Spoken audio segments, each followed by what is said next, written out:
I've been waiting for this day. I guess you could say, I can wait for this all day. See what I did there? No? You!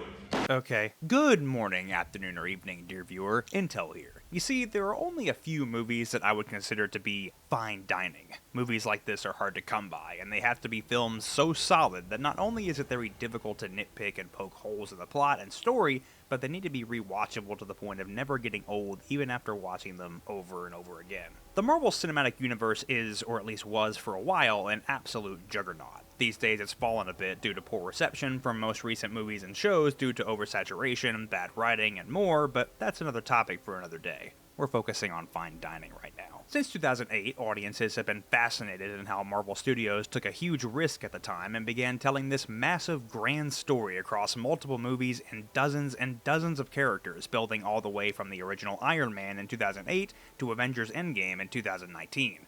All of these movies and characters were in under one roof, one universe, and every movie had a purpose and was connected to the rest. Even the standalone movies had little references here and there to what happened previously, such as the multiple movies after the first Avengers referencing the Battle of New York. It was truly unprecedented at the time, and it's a reason why audiences got invested. They wanted to keep watching the movies to see what happened next, because you could tell they were building up to something huge. And yeah, the build-up was worth it, and the way the Infinity Saga concluded was nothing short of amazing. This 10-year build-up concluded with Avengers Infinity War and Avengers Endgame, with a couple movies in between, but let's be honest, most people only cared about the Avengers movies in 2018 and 2019. Today I'll be talking about Infinity War and how it masterfully connected all of the different overarching storylines and characters that had been introduced into the MCU up until that point, and integrated a phenomenal villain at that.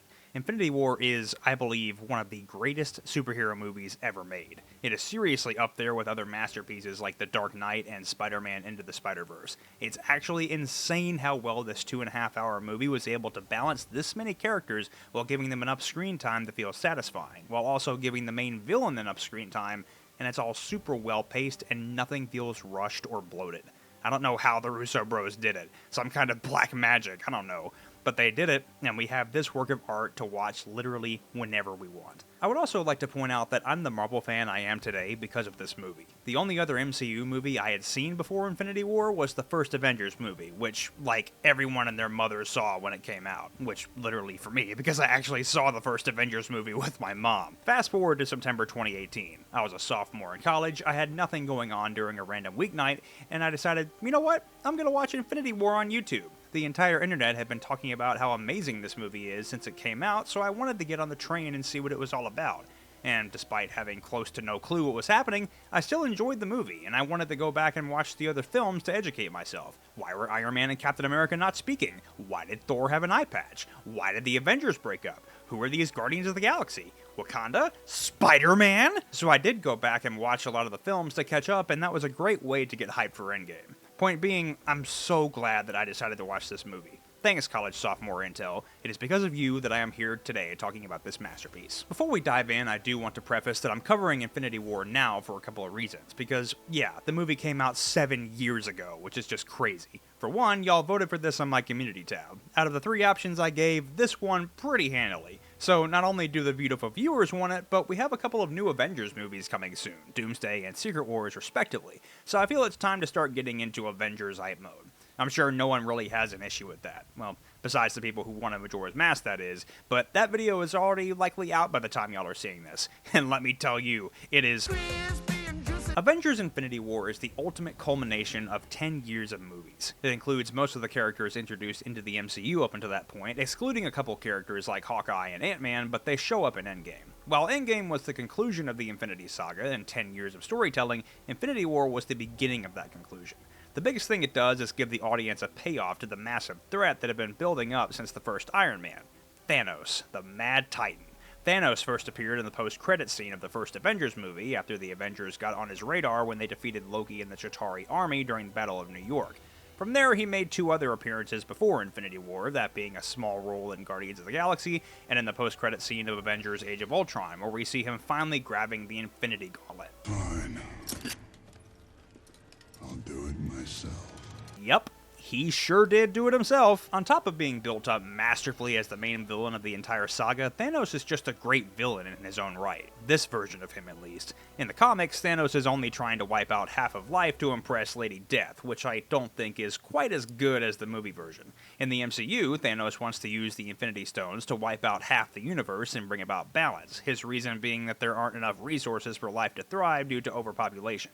After seeing his home planet Titan crumble due to this problem, he starts his quest to halve the universe's population so he doesn't see this happen to other planets. And no, this plan definitely isn't good by any means. Killing half the population of the entire universe is not a good plan, and there are other far better ways to go about this. Like, how about using the stones to double the universe's resources? A lot of people ask those questions, but the simple answer is, Thanos isn't a good guy. You can understand his thought process, yes, but he's a villain. He's not an empathetic or benevolent being, for the most part at least. He's a mad titan, and it does explain why this is the way he wants to go about things. Infinity War tells this story, and it follows Thanos collecting the Infinity Stones on this universe-altering journey. He is the main character of this movie, despite it being called Avengers Infinity War. The Avengers kind of take a backseat in this movie. They're certainly present, and they have a lot of screen time, but Thanos is the main protagonist, and it's his story, his journey being told. The Avengers are simply trying to stop this quest, and I think that's fascinating. It's a great combo of wanting the Avengers and their allies to win, but while you're rooting for them, at the same time you're pretty invested in Thanos and want to see what happens with him. It's a brilliant mix, and I really don't know if we'll ever see something this good again. Maybe with Doomsday, perhaps, but we'll have to see. From here, I want to go over the story, and I'll try to condense it to an extent, but I do want to explain why this story works so well and why I think it's an almost perfect superhero movie, so forgive me if I end up talking way too much about it. This is going to be a very long review. I already know it. Anyway, there are a couple things I have gripes with, but it's not much. This movie is incredibly solid. And spoilers, I guess, for a 7-year-old movie. In case anyone somehow hasn't seen this movie and cares about spoilers, I'm gonna go into them now. Things are already intense right off the bat when the movie opens, where we see the aftermath of Thanos' ship attacking the Asgardian refugee ship, which was teased in the post-credit scene of Thor Ragnarok. Dead bodies are everywhere, Heimdall is lying on the floor injured, all while Ebony Maw is strolling around announcing how everyone should be grateful that they get to die at the hands of Thanos. We also get a pretty good look at just how powerful Thanos is, not only when he's dragging a bloody injured Thor, who we just saw taking out tons of enemies in Ragnarok with his lightning powers, but also when Thanos beats the Hulk in hand-to-hand combat, which is incredible to watch, but also leads to Hulk becoming watered down. We'll get to that.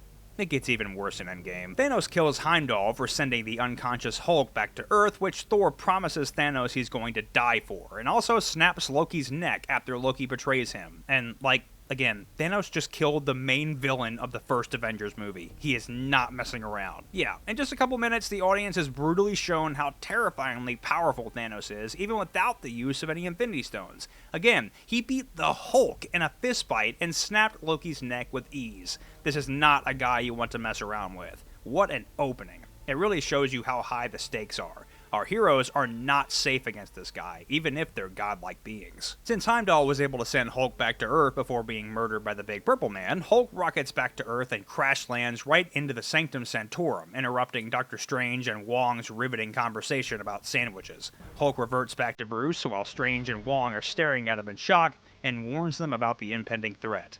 Thanos is coming.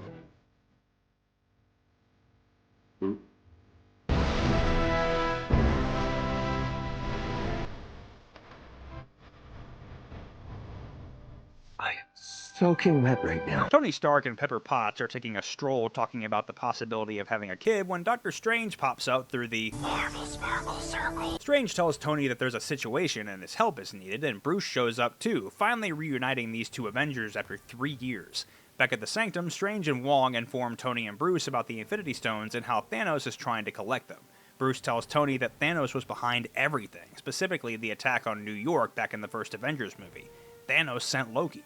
The heroes come to the conclusion that they have to keep the stones away from Thanos, and Tony even has the idea of sticking the time stone down the garbage disposal, which is hilarious. And the banter between Tony and Strange is absolutely fantastic. I'd watch an entire movie of these two insulting each other, straight up. What is your job exactly besides making balloon animals? Protecting your reality, douchebag. So, Strange has the Time Stone, and Bruce points out Vision has the Mind Stone, but he's offline, and it seems like the only person who might know where Vision is, yep, it's Steve Rogers. However, due to the events of Civil War, Tony and Steve still aren't on speaking terms. Bruce tells Tony that this isn't the time to not be on speaking terms. It's Thanos defeating time. It doesn't matter who you're talking to. But before Tony can call Steve, Earth is attacked by Ebony Maw and Obsidian. It means get lost, Squidward. This movie is hilarious, bro. Due to having his green butt whooped by Thanos, Hulk and Bruce are starting to have an issue where Hulk doesn't want to come out now. This leads to an interesting development in Endgame, something I'll go over in more detail when I review that movie eventually. I do not like what they did with Hulk in this movie. It's one of the very few issues I have with it, and the trailer for the movie, at least the original trailer, had Hulk in it rushing into battle in Wakanda. It was quite annoying, because seeing Raging Hulk tearing through Thanos' forces in that battle would have been amazing. What we got was amazing, but it would have been double amazing with the Hulk. It's a shame. Anyway, since Banner can't get Hulk to come out, Tony, Strange, and Wong duke it out with Ebony Maw and Obsidian, and Spider-Man shows up to join the battle after sensing the spaceship on a school trip. I need you to cause a distraction. Holy shit. We're all gonna die! Bruh. This freaking movie. Strange gets beamed up to Ebony Maw's ship, and Spider-Man gets beamed up with him. Tony has to follow and gives Peter the Iron Spider suit we saw at the end of Spider-Man Homecoming. And I love this suit. It's awesome. It sticks around for a while, too. The last we see of it is in No Way Home 3 years later. It had some staying power for sure. Tony tells Friday to send Peter home, but little does he know, Peter actually didn't fall back to Earth. He stays on the ship and is officially a stowaway. And also, Pepper is not happy Tony is on that spaceship. Understandably. My wife would kill me if I derailed date night plans because I got on an alien spaceship. Don't do that. It's not advised. We then jump over to another fan-favorite team of intergalactic heroes, the Guardians of the Galaxy. They're responding to the distress call, while listening to Rubber Man, of course, that the Asgardian ship sent out when it was first being attacked by Thanos. The Guardians arrive at the wreckage and stare in shock at the lifeless bodies and wreckage floating around. It's pretty grisly. Before they get out of there, though, a piece of debris known as Thor Odinson slams into their ship, and Rocket hilariously yells for them to turn on the wipers to get Thor off as if he's a giant bug. They bring Thor on board, and Star-Lord is understandably wondering how this dude is still alive. Well, you see, Mr. Lord, he is not a dude. You're a dude. This is a man. Thank you, Drax. Mantis wakes Thor up, and he's very confused. Gamora gives the details of Thanos' plan to Thor about wanting to wipe out half of all life in the universe, and he originally did it manually by going from planet to planet and massacring the people who lived there, Drax being an unfortunate victim to the slaughter.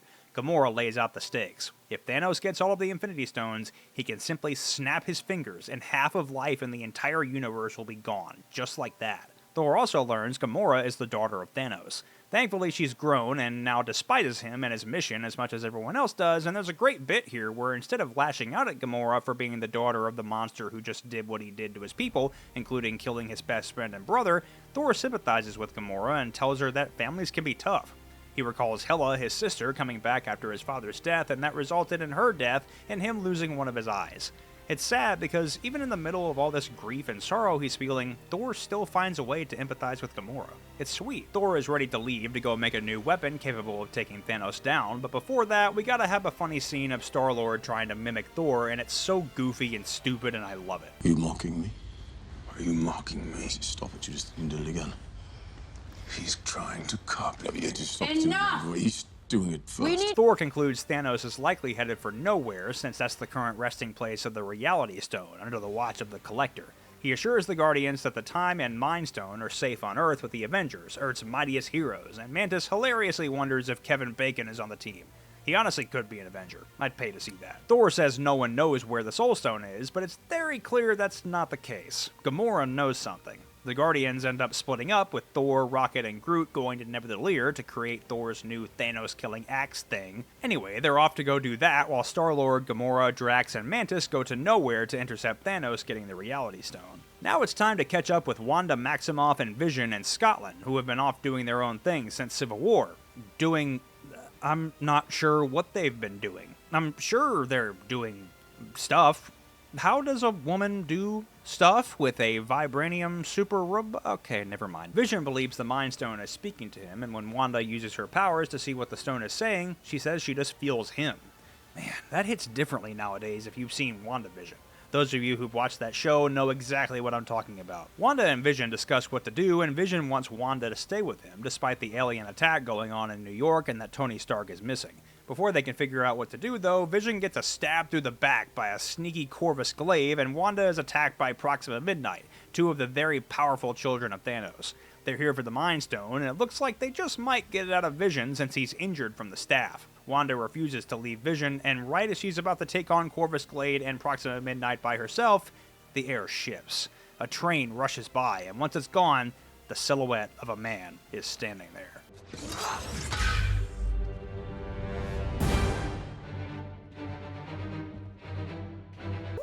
Ooh, baby, now that is an entrance. The absolute aura of this man is off the charts, and Proxima Midnight is surprised that Cap just caught her spear.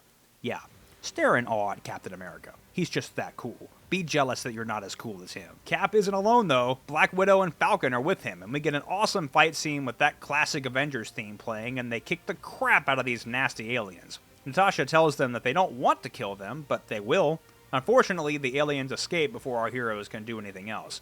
What matters is that Vision is safe, and Cap and his team take him and Wanda back onto their Quinjet. From there, Cap decides that it's time that they head back home to the Avengers compound. This next scene is a cool flashback to Gamora as a child when Thanos attacked her planet and first takes her under his wing. He shows her the idea of balance in the form of this double-sided pocket knife thing, setting up his desire to balance the universe by wiping out half the population of planets. Then we're back in the Guardian ship where Gamora is messing with this weapon. She tells Star-Lord she needs a favor, and that if Thanos gets a hold of her, he has to kill her because she knows something very important that Thanos doesn't. She even asks him to swear on his mother, which is very impactful considering what happened to Quill's mother in the first Guardians movie. He agrees, and they kiss, only to be interrupted by Drax, who has mastered the ability to stand so perfectly still, he's become invisible to the eye. And he's been standing there for an hour. Bruh, get your goofy-ass self out of there and let them have their moment. The Guardians arrive at Nowhere, which looks seemingly deserted. Unfortunately, Thanos has already beaten them there and is in the process of interrogating the Collector. Star-Lord tries to devise a plan, but Drax is in revenge mode since he's been wanting him for a long time to get his revenge on Thanos for killing his family.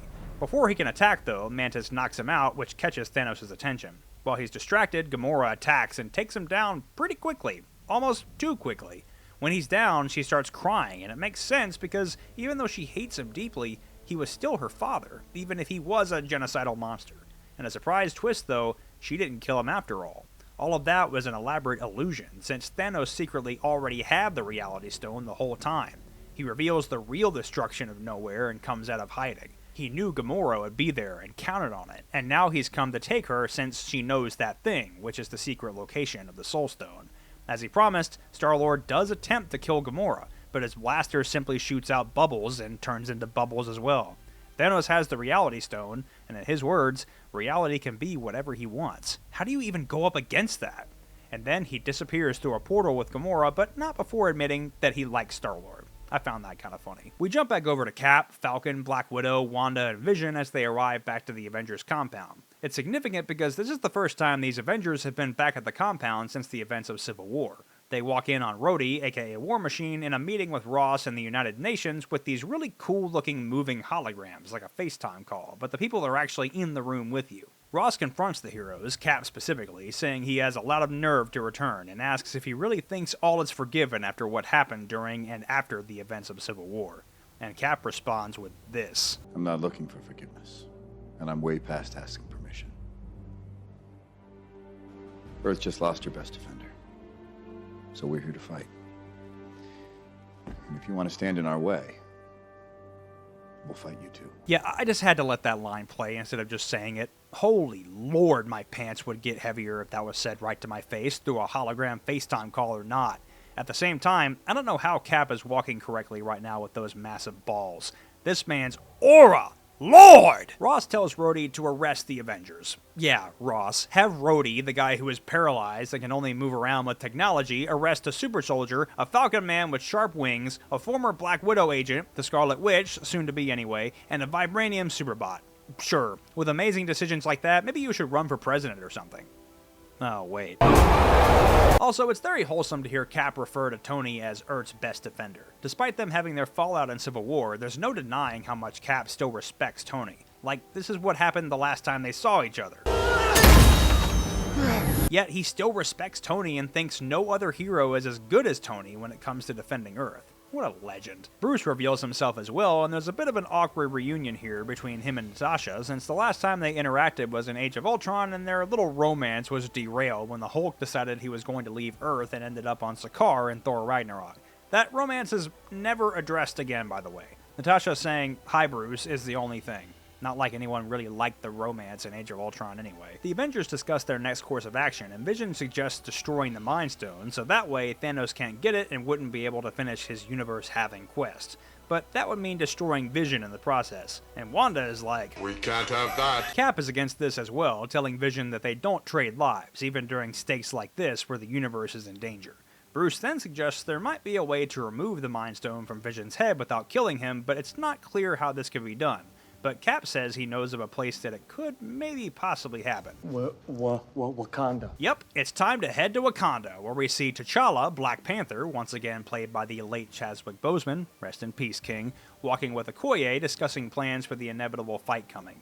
And to help in that fight, it's time to wake the Winter Soldier up. Yep, Bucky is here, and seeing him brainwashed no more hits different if you've seen The Falcon and the Winter Soldier, which explores some of Bucky's time in Wakanda and how he was able to break completely free of his brainwashing. The Wakandans, who have nicknamed Bucky the White Wolf, gift him a brand new vibranium arm, something he still rocks to this very day in Thunderbolts. And apparently it's dishwasher safe. Whoever gets that reference gets a cookie. We finally jump back to Tony, Strange, and Spider-Man on Ebony Maw's ship. Maw is torturing Strange in a terrifying way that I would absolutely not ever want to experience, and is still trying to make Strange give up the Time Stone. Tony, while trying to figure out what to do, is startled to see that Spider-Man is on the ship still, and reminds Peter that this is a one-way trip and there's no going home unless they succeed in their mission. Tony and Peter devise a plan based around Peter's knowledge of the movie Aliens, and Tony blasts a hole in the ship's hull that sucks Maw out into space, where he promptly turns into an ebony Maw-sickle. Strange is almost sucked out as well, but Peter catches him with his webs, and his new spider legs in his suit aid him in pulling Strange to safety. And man, we get even more hilarious Tony and Strange banter. Who just saved your magical ass? Me. I seriously don't know how you fit your head into that helmet. Bruh, can we please get an entire movie of these guys going back and forth at each other? I beg. While Strange wants to get back to Earth, Tony stresses that it would be better to take the fight to Thanos as a way to throw him off guard.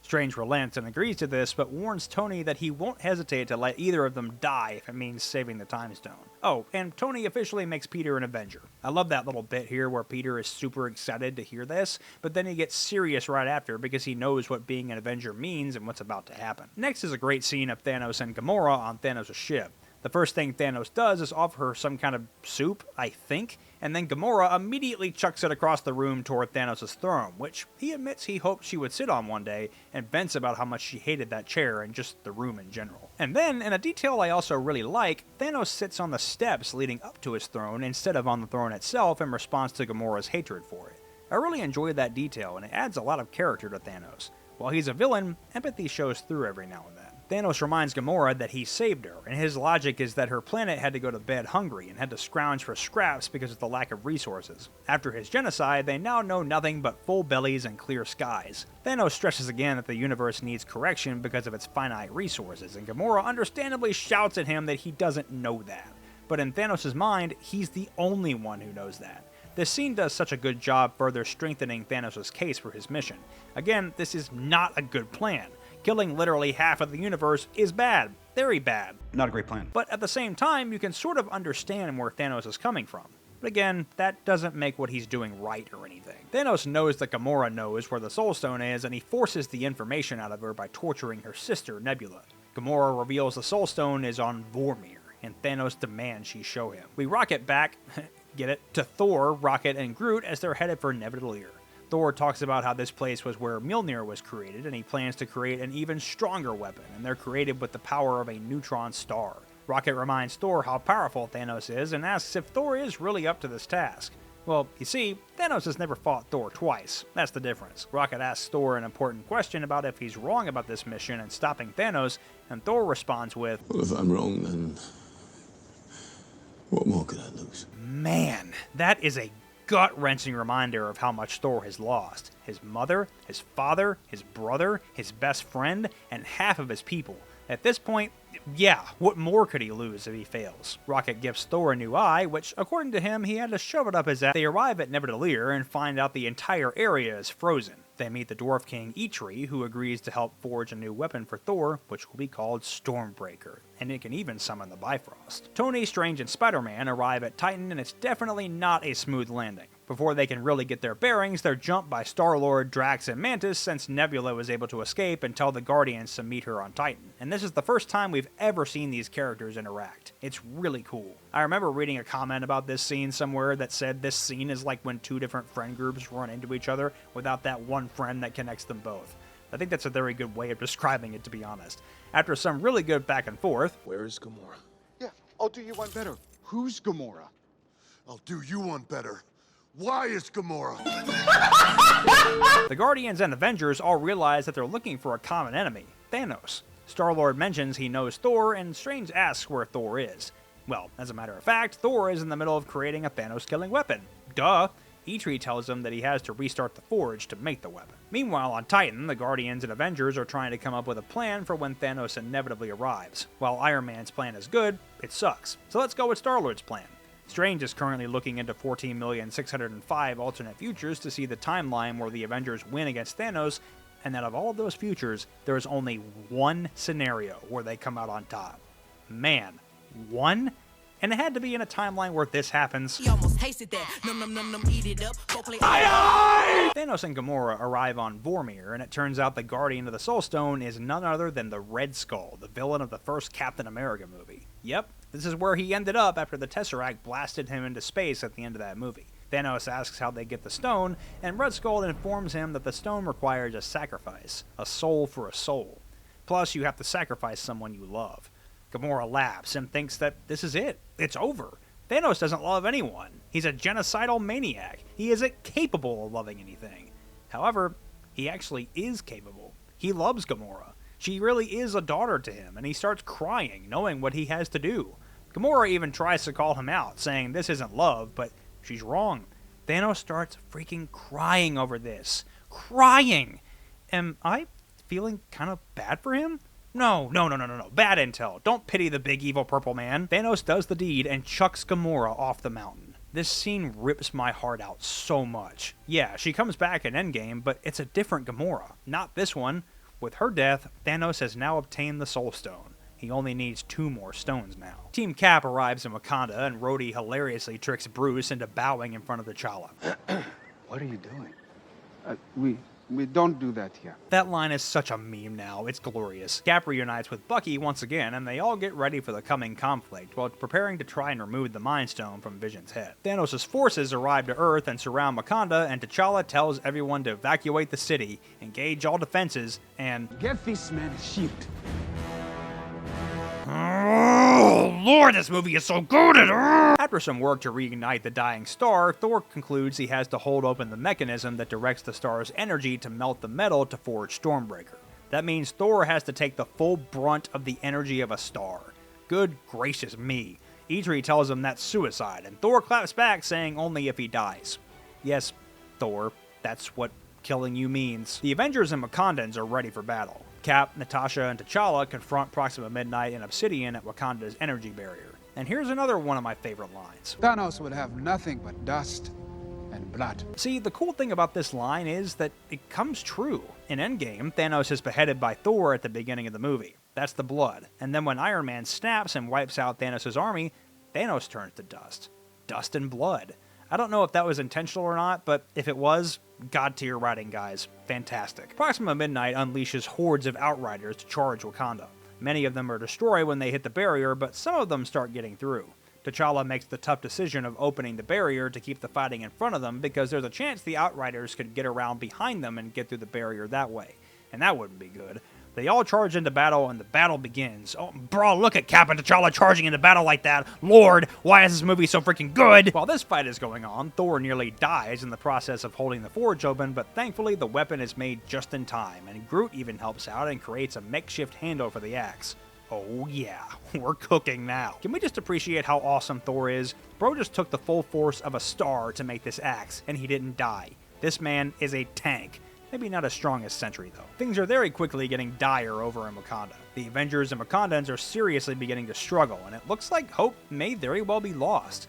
However, the Bifrost appears in the middle of the battlefield. You know what that means. The Avengers theme begins playing as Stormbreaker appears, knocking out the Outriders and saving our heroes from certain doom, and then Thor appears.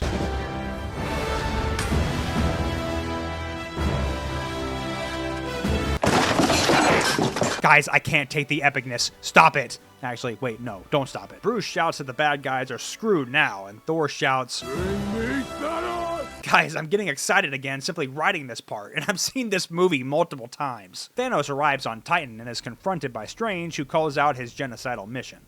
Thanos uses the Reality Stone to show Strange what Titan used to look like while explaining his plan. His snap will eliminate half of life, but it won't discriminate. The snap will be completely at random, and no one is safe from it.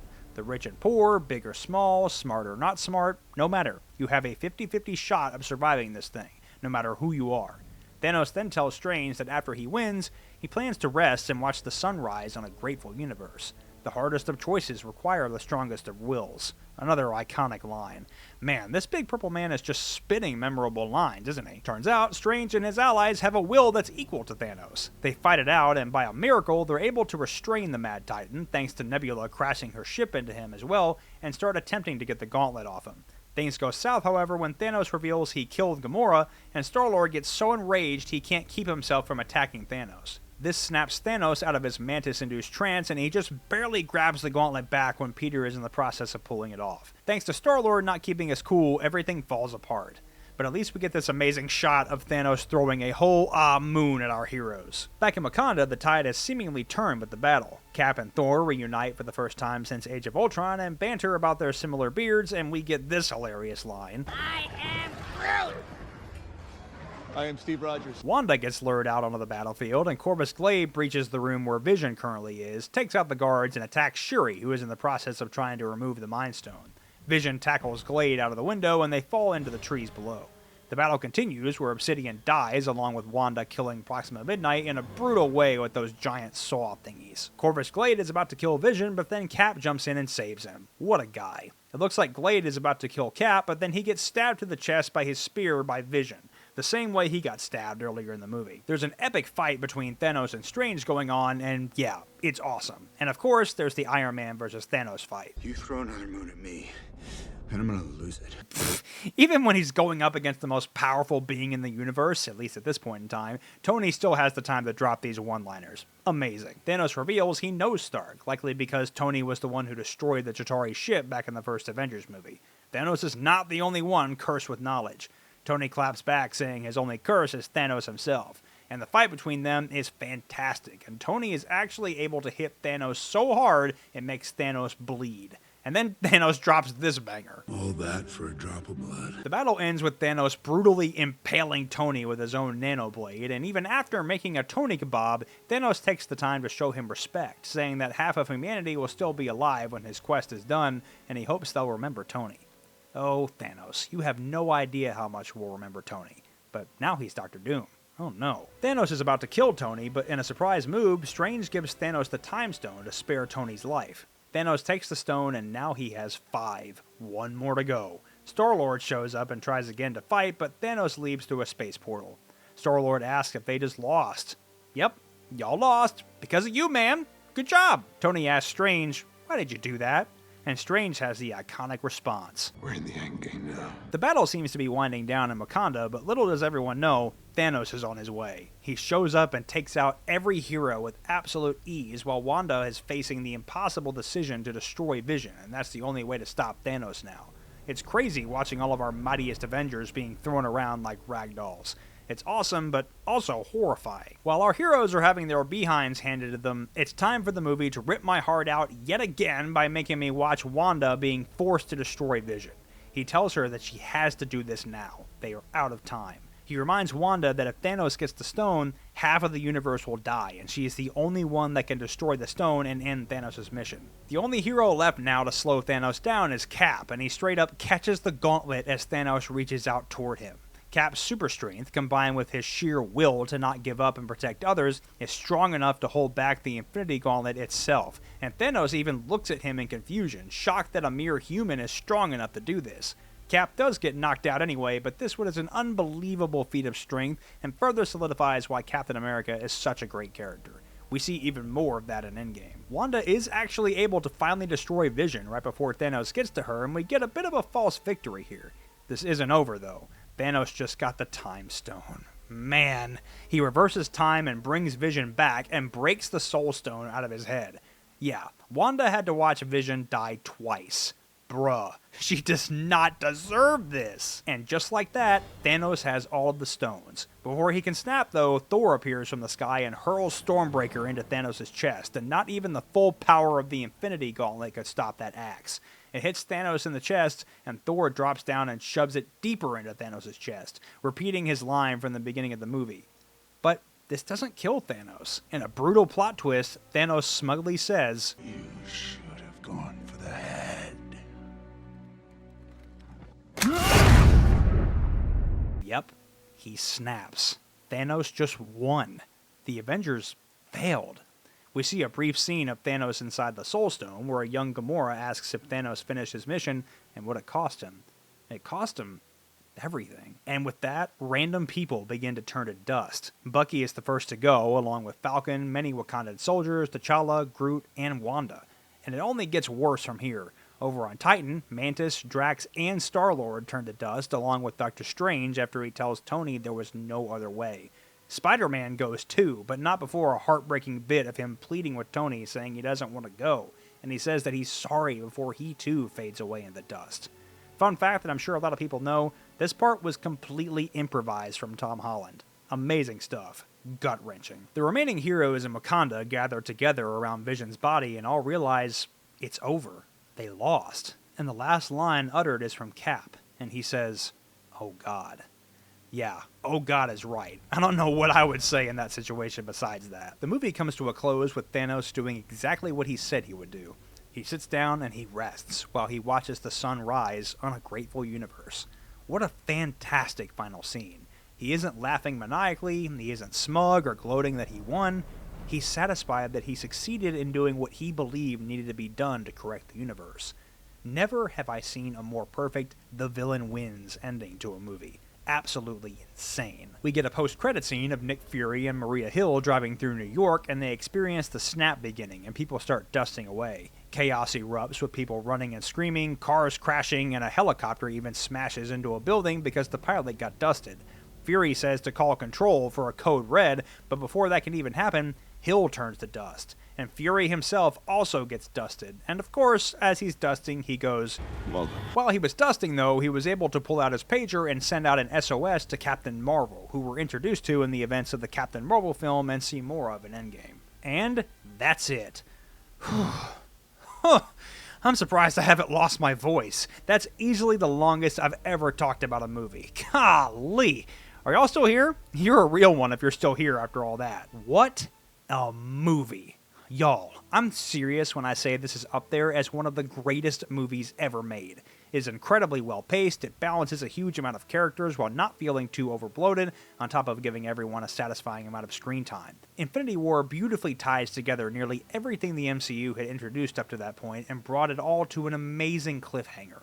I was lucky enough to be part of the hype train for Endgame, and I will never forget that time. But I'll get into that in my Endgame review. There have been plenty of stories told about heroes losing. The good guys don't always win in the end, and this story is a fantastic example of the villain winning.